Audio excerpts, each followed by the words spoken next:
रांची के ऐतिहासिक old jail, जहां धरती आबा बिरसा मुंडा ने अंतिम सांसें ली थी, उसे बिरसा मुंडा संग्रहालय का रूप दिया गया है। 142 करोड़ की लागत से बने बिरसा मुंडा संग्रहालय सह स्मृति पार्क का लोकार्पण 15 नवंबर 2021 को भारत के प्रधानमंत्री नरेंद्र मोदी ने किया था।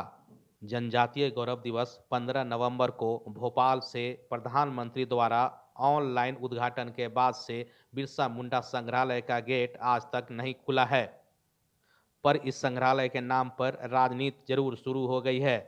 झारखंड मुक्ति मोर्चा और कांग्रेस जैसे सत्ताधारी दल के नेताओं का कहना है कि क्रेडिट लेने की होड़ में बिना तैयारियों के ही प्रधानमंत्री नरेंद्र मोदी ने इसका उद्घाटन कर दिया। दोनों दलों के नेता भरोसा दिलाते हैं कि जल्द ही राज्य की सरकार पहल कर जो भी काम अधूरे पड़े हैं उसे पूरा करते हुए इसे आम लोगों के लिए खोल देगी। देखिए, खुलने लायक स्थिति में रहेगा तब तो खुलेगा। आप हठधर्मिता की राजनीति करते हैं।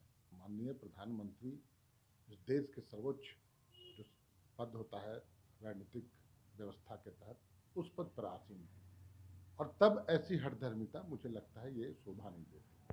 और इससे पहले भी कई एक दृष्टांत आप देखेंगे, विधानसभा का अधूरा में उद्घाटन, वैसे ही जामताड़ा रोड जो एडीबी रोड था उसका उद्घाटन उन्होंने कर दिया था अधूरा, जब फ्लाईओवर नहीं कंप्लीट था। तो यहाँ पर प्रेशर दिया गया कि नहीं, प्रधानमंत्री जी उद्घाटन करेंगे, और उन्होंने कर भी दिया। योजना पूरी नहीं थी, अभी भी नहीं है। उसका लोकार्पण सही मायने में आम नागरिकों के लिए वो खुलेगा, तब माना जाएगा, और वो तब खुलेगा जब पूरी तरह से वो कार्य पूरा हो चुका होगा।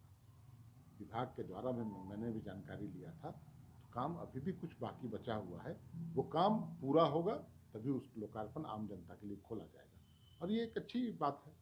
आधा अधूरा योजना का उद्घाटन कर देना और फिर अभी अगर आम जनता के लिए खोल दिया जाए तो पता चलेगा कि सरकार की भी आलोचना हो रही है और वो उचित भी नहीं है किसी भी दृष्टिकोण से। तो ये कहीं राज्य सरकार जैसे ही जल्द से जल्द उसको आम जनता के लिए। एक मिनट, ये देखिए, हमें यह लगता है कि जिस प्रकार विगत विधानसभा के चुनावों में आदिवासी क्षेत्रों में भारतीय जनता पार्टी की हार हुई, तो इसका एक छटपटाहट प्रधानमंत्री के सीने में था, और बिना कोई रूपरेखा तैयार किए, रणनीति तैयार किए, प्रधानमंत्री जी ने आदिवासी वोट बैंक को समायोजित करने के लिए भोपाल से बिरसा संग्रहालय का उद्घाटन किया है। हम गठबंधन की सरकार है, हम संजीदा हैं, और बहुत जल्द महागठबंधन की सरकार बिरसा जी के स्मृतियों में जो बनाया हुआ संग्रहालय है उसको आम जनमानस के लिए खोलने का प्रयास कर रही है।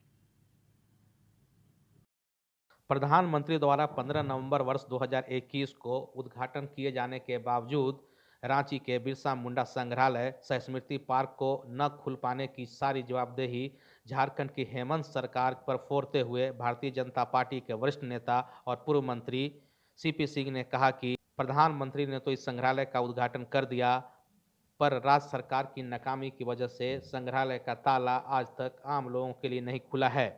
भाजपा नेता सीपी सिंह ने कहा कि केंद्र के सहयोग से बने इस बिरसा संग्रहालय का प्रधानमंत्री ने उद्घाटन तो कर दिया, पर इसे आम लोगों के लिए खोलने की जवाबदेही राज्य की सरकार की है। भाजपा नेता सीपी सिंह ने आरोप लगाया कि वर्तमान हेमंत सरकार को आदिवासी हितों की कोई चिंता नहीं है और इन्हें कोयला, लोहा, बालू और ट्रांसफर पोस्टिंग से ही फुर्सत नहीं मिली है। ऐसे में यह संग्रहालय को आम लोगों के लिए कैसे खोलेंगे? प्रधानमंत्री जी ने इसका लोकार्पण किया था 15 नवंबर को। आप भी उस कार्यक्रम में यहाँ पे गए, लेकिन आम जनता सर है उसके लिए खुला नहीं आता। अब ये तो समझ में नहीं आया। तो भाई देखिए, झारखंड की सरकार को ना ये खोलना है। सवाल ये है कि भाई आदरणीय प्रधानमंत्री जी ने केंद्र से राशि दिया था, वहाँ संग्रहालय बना है। अब राज्य सरकार की राशि से बाद बाकी काम हुआ है, तो जब हो गया तो आज हमको लगता है 3-4 महीना हो गया, 3 महीना हो गया। तो इस सरकार को खोलना चाहिए। सरकार को फुर्सत कहाँ है इस सबसे? सरकार को देखिए, कोयला, लोहा, बालू, इससे फुर्सत मिलेगा तब ना, ट्रांसफ़र, पोस्टिंग, इससे फुर्सत मिलेगा तब ना ये आम जनता के लिए खोलेंगे। भैया आपने उद्घाटन के अवसर पर थे, भाषण दिए, सारा चीज़ किए, तो खोलते क्यों नहीं है? आम जनता तो जाना चाहिए। नहीं नहीं तो वो लोग का कहना है कि प्रधानमंत्री जी आदिवासियों का वोट बैंक बनाने के लिए खुलवा दिया, ऑनलाइन कर दिया, इतना आनंद फानंद में। अरे भैया आनंद फानंद का वोट बैंक बनाने की क्या बात है भैया? एक चीज़ बताइए कि भाजपा ये डबल इंजन की सरकार में ही तो भाजपा ने बनवाया है, शुरुआत तो भाजपा ने किया। बिरसा मुंडा और झारखंड के अमर विभूतियों की यादों को खुद में समेटे बिरसा संग्रहालय एक ऐसा डेस्टिनेशन होता जहां हमारी नई पीढ़ी यह जान पाती कि देश की आज़ादी में हमारा गौरवमयी इतिहास कितना स्वर्णिम है। पर ऐसा लगता है कि रांची का ऐतिहासिक बिरसा संग्रहालय भी राजनीति की भेंट चढ़ गया है। ईटी भारत के लिए रांची से उपेंद्र कुमार की रिपोर्ट।